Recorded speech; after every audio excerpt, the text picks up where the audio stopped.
Crazy Rich Indonesian Mining. Crazy Rich Indonesian Mining. Crazy Rich Indonesian Mining. Semangat pagi Indonesia. Bersama lagi kita di Indonesian Mining Stock. Cuannya para miners. Selamat menikmati.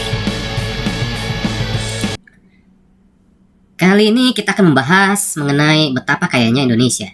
Jadi temanya Crazy Rich Indonesian Mining dalam ruang lingkup pertambangan, baik itu batu bara ataupun mineral. Oke, di sini Indonesia Mining Stock akan menampilkan secara gamblang saja ya untuk produksi pertambangan mineral dan batu bara di Indonesia di tahun 2015. Kita berangkat cukup lama nih, cukup jauh. 2015 berarti 6 tahun yang lalu. Nah, di sini kita lihat dari sumber data yang ada. Sekali lagi Indonesia Mining Stock mencoba menampilkan data-data yang memang valid ya. Ini kita ambil data dari ESDM. Dalam hal ini ada namanya MODI. MODI itu apa sih MODI? Nah, MODI itu sebenarnya salah satu improvement yang dilakukan oleh SDM atau biasanya kita sebut sebagai Minerba, sebagai Minerba One Data Indonesia, MODI. Nah, ini baru diterapkan ya. Ini sebenarnya salah satu aspek dari transparansi ya, bagi siapapun yang kalau mau melihat data khususnya pertambangan batubara dan mineral, biar bisa menjadi acuan nih, khususnya kalau bagi investor ya, investor yang jangka panjang. Nah, kalau kita bicara investor jangka panjang, kita akan melihat apa sih rencana Indonesia di 5 tahun ke depan. Karena penting nih bagi investor untuk menanamkan uangnya dan agar tahu arah kedepannya seperti apa nih prospeknya. Oke, menarik. Kembali lagi kita di hasil produksi di 2015 ini. Secara ringkas saja ada beberapa item yang ditampilkan ya. Ada penerimaan negara, ada dana bagi hasil, investasi, dana pengembangan masyarakat, lalu ada produksi batu bara dan juga penjualannya, termasuk juga produksi mineral, timah, nikel, pig iron, ferronikel, nikel matte, logam emas, logam perak, tembaga. Ada juga berkaitan sama smelter nih. Nah, yang kita tahu kan sekarang prosesnya lagi hilirisasi ya, jadi pembangunan smelter nih. Jadi kalau kita produksi mineral itu bukan dalam bentuk tanah, tapi langsung bentuk yang sudah jadi tuh. Nah, itu fungsinya smelter. Nah, di tahun 2015 itu baru 10 unit yang jadi, dalam prosesnya masih 0. Lalu ada informasi terkait reklamasi, lalu ada tenaga kerja, ada kecelakaan tambang. Dan yang terakhir ini terkait perizinan nih. Nah, perizinan ada macam-macam miners. Ada IUP, izin usaha pertambangan ya. Ada IUP K tambah K belakangnya khusus. Lalu ada KK kontrak karya. Terus ada PKP 2B untuk batu bara. Nah, ini informasi baru lagi nih buat teman-teman. Nah, bicara tentang jangka panjang. Nah, lagi-lagi Indonesia Mining Stock mengambil data dari dokumen rencana strategis Kementerian Energi dan Sumber Daya Mineral tahun 2020 sampai 2024. Nah, ini merupakan dokumen terbuka ya, yang bisa diakses oleh siapapun di websitenya ESDM. Tinggal ketik saja tuh, rencana strategis Kementerian ESDM 2020 hingga 2024. Nah, dasarnya apa sih? Nah, kalau kita di pemerintahan biasanya mengacunya kepada undang-undang ya, ataupun hukum yang ada. Nah, dasarnya itu dari Peraturan Menteri ESDM nomor 16 tahun 2020. Nah, jadi baru nih peraturannya. Nah, rujukannya kemana? Nah, rujukannya ini biasanya ke aturan yang lebih tinggi nih. Apakah itu peraturan pemerintah ataukah lebih tinggi lagi ke undang-undang atau bahkan ke TAP MPR ya. Jadi panjang ceritanya. Nah, kalau dari undang-undang di sini disebutkan rujukannya adalah Undang-Undang nomor 25 tahun 2004. Apa sih isinya? Di sini tentang sistem perencanaan pembangunan nasional, tepatnya di pasal 19 ayat 2. Itu dasarnya ya. Nah, kita lanjut lagi. Nah, ini Bapak Menteri kita yang terhormat, izin menampilkan fotonya Pak. Untuk menjelaskan apa sih yang di rencana strategis ini, visi misinya. Nah, sebagai visi misinya dari Presiden kita RI dalam mewujudkan Indonesia maju yang berdaulat, mandiri, dan berkepribadian berlandaskan gotong royong. Nah, itu visi dan misinya. Dan itu direalisasikan melalui kementerian selaku pembantu presiden. Nah, di sebelah kanannya lagi itu ada ini rencana jangka menengah nasional nih. Rencana pembangunan jangka menengah nasional. Yang awalnya dari jangka panjang itu 25 tahun ya. 20 tahun ya, 2005 sampai dengan 2024. Nah, dibagi menjadi per 5 tahun dari 2005 2009, lanjut ke 2010 2014, 2015 2019, dan sekarang nih kita di periode keempatnya nih, yaitu mewujudkan Indonesia yang mandiri, maju, adil, dan makmur melalui percepatan pembangunan di berbagai bidang dengan struktur perekonomian yang kokoh berlandaskan keunggulan kompetitif di berbagai wilayah, didukung oleh sumber daya manusia berkualitas dan berdaya saing. Wah, mantap. Jadi ini cukup banyak ya aspeknya ya, mulai dari kemandirian, maju, adil, kemakmuran, dan juga percepatan pembangunan. Nah, kalau kita mau percepatan berarti harus ada investor nih. Kalau kita mau ada investor berarti kita butuh sesuatu yang kokoh dan juga kompetitif. Nah, yang membuat kompetitif itu dari negara lain adalah salah satunya ya, selain cadangan mineral dan batu baranya, dan juga sumber daya manusianya yang sudah masuk ke generasi milenial. Nah, dokumen rencana strategis ini cukup banyak ya. Kalau kita lihat ada 360 halaman. Kalau kita mau bahas, waduh, bisa sampai sebulan kali ya. Apalagi banyak istilah-istilah yang Indonesian Money Stock baru juga dengar, baru baca nih.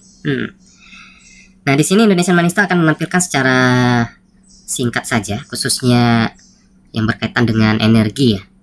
Energi ini ada energi yang berasal dari sumber daya alam, yang terbarukan dan tidak terbarukan. Nah, menarik. Oke, yang pertama kita lihat dulu nih mengenai energi dari minyak bumi, gas bumi dari tahun 2015 hingga 2019. Nah, kalau kita singkat, minyak bumi dan gas bumi ini adalah total migas. Nah, kalau kita lihat di sini ya, produksinya secara total mengalami penurunan ya, minyak bumi, gas bumi. Terutama dari sisi gasnya juga menurun cukup jauh ya, sekitar 20% nih. Dari 1209 MBOPD, nah, ini baru lagi nih satuannya, menjadi 1058. Sedangkan minyak bumi itu dari 2015 sampai 2019 itu mengalami penurunan juga, 786 jadi 746. Nah, gas bumi ini merupakan salah satu juga energi yang kalau bicara terbarukan, mungkin terbarukan ya, karena dia asalnya dari gas bumi ya. Nanti kita tanya Pak ahli, ini terbarukan atau tidak. Tapi secara total memang mengalami penurunan.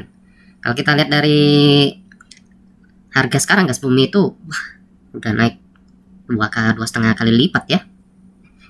Jadi ini salah satu bagian juga bahwasanya gas bumi ini memiliki peran penting nih untuk sumber energi di masa depan.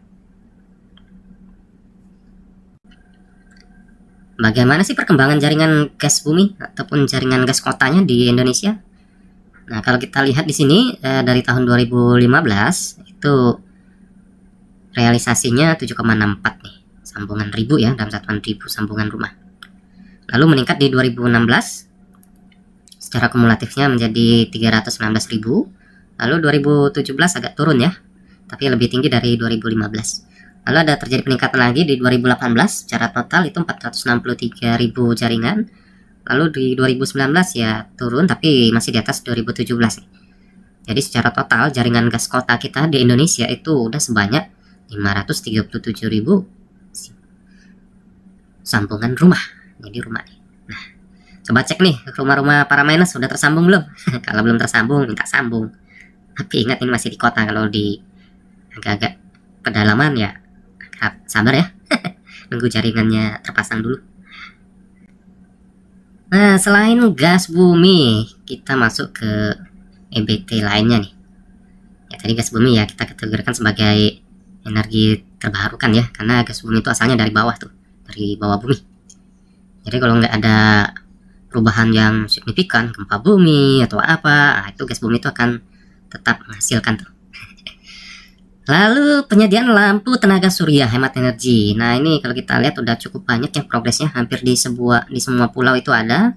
Dari Pulau Sumatera lanjut ke Pulau Jawa, itu ada di Jatim.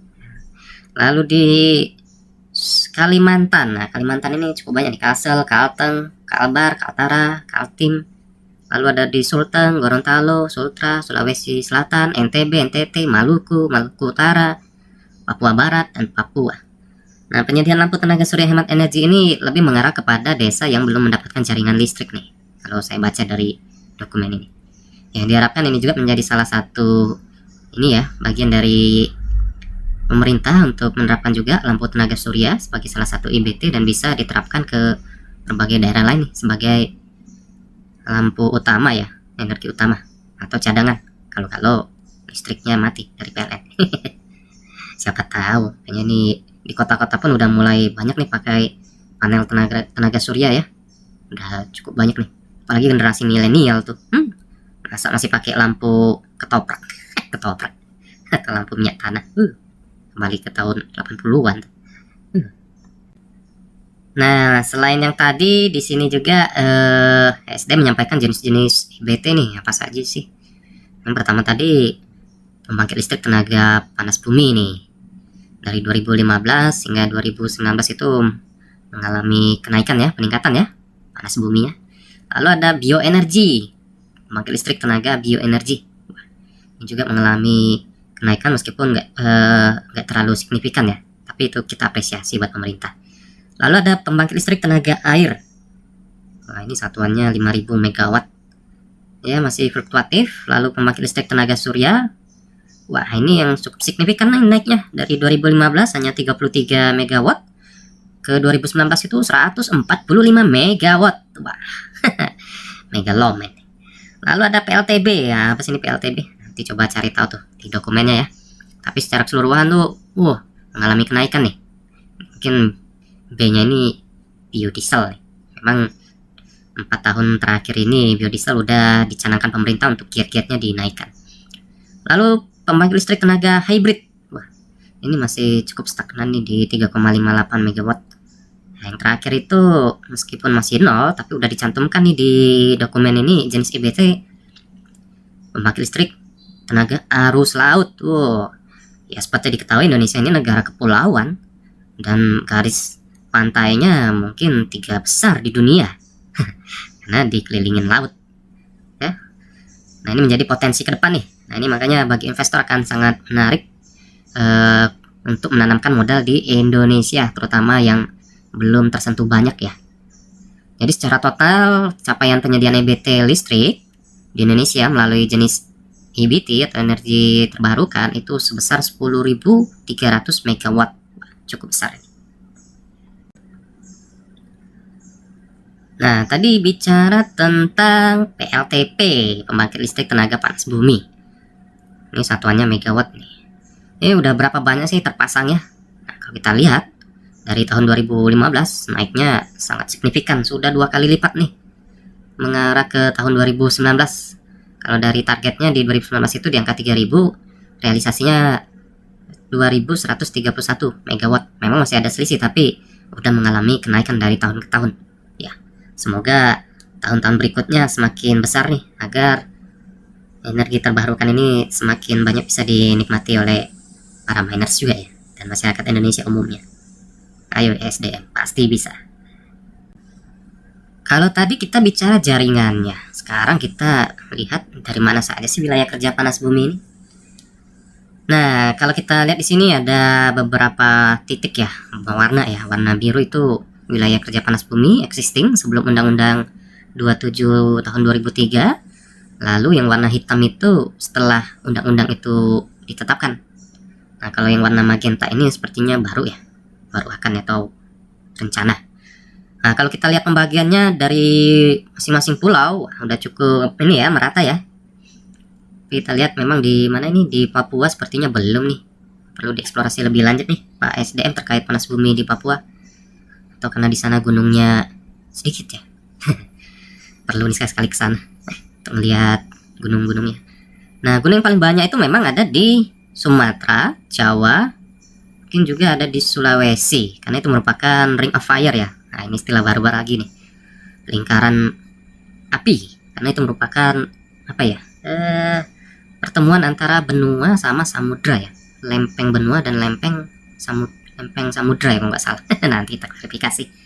Oke, secara ininya paling banyak memang di Sumatera dan Jawa karena dilalui cukup banyak gunung ya. Nah, yang jadi tantangan di sini adalah distribusinya nih. Distribusinya ke Kalimantan itu seperti apa nantinya? Untuk apa ya? Untuk perataan dari Sumatera ke Kalimantan atau dari Jawa ke Kalimantan. Sedangkan dari Maluku Utara mungkin bisa membantu ke area Papua. Wah, ini cukup panjang nih. Makanya tadi investor itu akan melihat untuk proses infrastrukturnya seperti apa untuk perataannya. Kalau kita lihat sih material-materialnya juga besi, baja itu juga asalnya dari mineral. Nah, kalau makin tinggi permintaan, harganya makin naik. Kalau harganya makin naik, ya cadangannya bisa naik nih. Karena bila mana pada saat perhitungan cadangan harganya masih harga yang lama tapi mengalami kenaikan, nah bisa jadi tambah lagi. Jadi nyambung-menyambung nih ceritanya. Itulah Indonesian Crazy Rich Mining. Indonesia memang kaya. Beranjak lagi ke ini tadi pembangkit listrik tenaga biodiesel PLTB. Nah, kita lihat dari 2015 yang awalnya produksinya itu ini 1 juta liter ya. 1,6 juta di 2018 itu naiknya 6 kali lipat. Bahkan di 2019 itu melampaui target ya. Wah, selamat ya SDM. Ini pasti kerjasama dari semua pihak ini untuk merealisasikan. Khususnya kalau nggak salah di pertambangan itu udah mulai biodiesel kadar 30 ya. Bagi alat berat. Jadi suatu pencapaian sangat baik ya dan patut diapresiasi nih buat kerja keras SDM dan juga pelaksananya di lapangan. Diharapkan 2020 ke depan terus meningkat nih terkait produksi biodiesel dan juga penggunaannya khususnya. Nah, kalau kita lihat penggunaannya sendiri, nah yang dimandatorikan oleh SDM atau Minerba, kita lihat nih ada 3 sektor. Pertama itu industri dan komersial, kedua itu transportasi non PSO, ketiga itu usaha mikro, perikanan, pertanian, transportasi dan pelayanan umum. Nah, kalau kita lihat dari April 2015 masih kecil ya, 1%, 2%, 2% untuk industri. Januari mengalami kenaikan, usaha mikro itu naik 1%, transportasi non PSO itu 3% jadi 5%, sama juga dengan industri dan komersial. Lalu di Januari 2020 usaha mikro itu naik 2 kali lipat menjadi 5%. Sama juga transportasi PSO jadi 10%. Serta juga industri dan komersial 10%. Nah, bagaimana dengan 2025? Wah, ini target lagi nih 5 tahun ke depan. Kisi-kisi lagi buat investor nih terkait perusahaan yang menghasilkan biodiesel. Kalau usaha mikro cukup tinggi naiknya dari 5% jadi 20% ya. 4 kali lipat.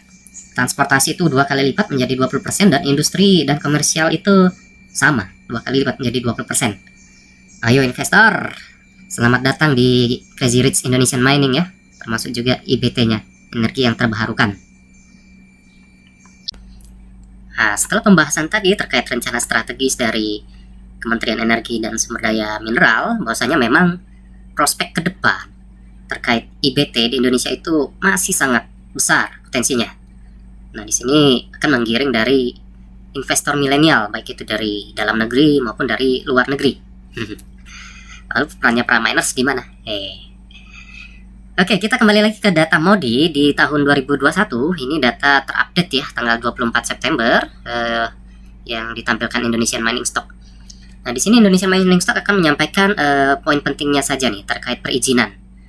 Memang sebelumnya di tahun 2015 itu perizinan cukup besar ya, cukup banyak. Jadi mengalami perubahan di 2021 dari IUP yang awalnya 10.000 menjadi hanya 5.000. Nah, ini dikarenakan di tahun 2018-2019 itu sepanjang yang Indonesian Mining Stock memang ada proses verifikasi ulang ya terkait izin-izin, utama izin yang tumpang tindih atau izinnya yang ilegal. Ada izin yang ilegal ya. Nah, tapi itulah yang ada di sini yang ditampilkan, maksudnya terjadi penurunan di tahun 2020 ya. Dari 2015 dari IUP produksi. IUP itu izin usaha pertambangan ya, jadi IUP itu ada macam-macamnya juga. Jadi ada eksplorasi, ada operasi produksi. Lalu IUPK itu bertambah menjadi 3 dari 2015. Lalu KK sendiri juga bertambah 3 menjadi 34 dari 31. PKP 2B juga dari 66 menjadi 75. Ini lumayan banyak nih pertambahannya, ada 9 PKP 2B. Harapannya penambahan ini juga memberikan lowongan pekerjaan nanti bagi para miners.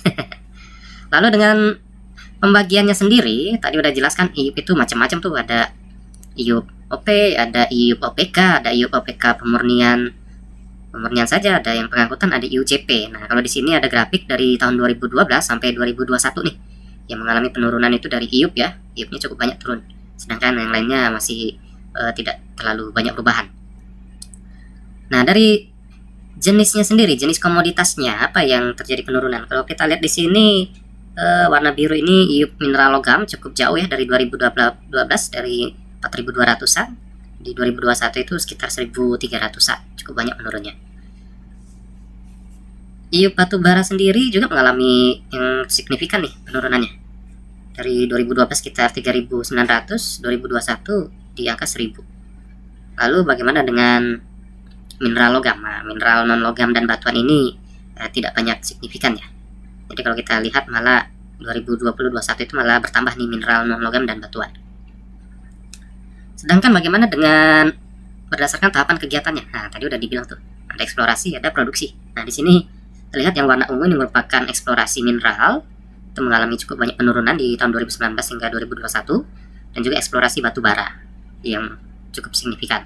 Nah, diharapkan di tahun depan pun ataupun yang akan datang itu akan bertambah lagi ya. Ini tujuannya itu adalah menambah sumber daya alam di Indonesia khususnya, baik itu batu bara atau mineral.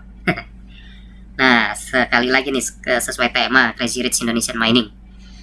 Ya, Indonesia memang kaya akan sumber daya alam. Sumber daya manusia pun dibahas di video sebelumnya, udah merupakan generasi milenial hampir 40%, dan generasi Z. Lalu satu lagi yang paling penting adalah investor milenial nih, yang wajib berkembang juga bertambah, sehingga lapangan usaha kerja kita juga semakin besar. Ya, segitu saja pembahasan di video kita kali ini, cukup panjang, terlebih membahas terkait rencana strategis ya untuk keperluan informasi bagi investor milenial dan juga bagi miners, bagaimana sih arah Indonesia ke depan di bidang energi dan juga di bidang pertambangan baik mineral dan juga batu bara. Terima kasih miners atas waktunya, jangan lupa di like, di share, di subscribe, dan juga di komen bila mana ada informasi yang saya sampaikan keliru ya, ataupun perlu dikoreksi. Nah, kita sangat terbuka akan hal ini. Terima kasih Indonesia, semangat pagi semua, selamat bekerja dengan aman, dan salam.